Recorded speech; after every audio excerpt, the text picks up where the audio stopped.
আমার আল্লাহ বলেন, হে পৃথিবীর মানুষ, হে আমার বান্দারা, তোমরা দুনিয়ার মধ্যে গিয়েছো, আমি তোমাদেরকে দুনিয়ার মধ্যে পাঠাইলাম। পাঠাইবার পরে আমি জানি তোমরা অনেক অন্যায় পথে যাবে, অনেক কাজ করবে, যে কাজগুলোর মধ্যে তোমাদের গুনাহ হয়ে যাবে। হে বান্দা, তোমরা গুনাহ করবে তাও আমি ভালো মতো জানি, তোমরা পাপ করবে তাও আমি ভালো মতো জানি।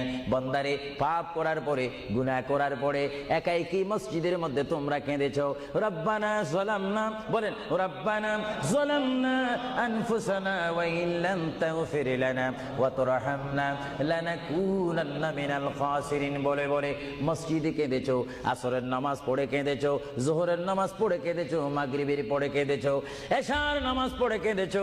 এ বান্দা, নামাজের মুসল্লা যখন বসে যাও, আমি আল্লাহকে তোমরা বারবার বল, আল্লাহ গো আমার গুনাহ মাফ করে দাও। তারপরও আমি তোমাদের গুনাহ মাফ করে নেই। তারপরও তোমরা নিশি রাত্রে, মানুষ যখন ঘুমে যায়, তোমার বিবি যখন ঘুম যায়, তোমার ছেলে যখন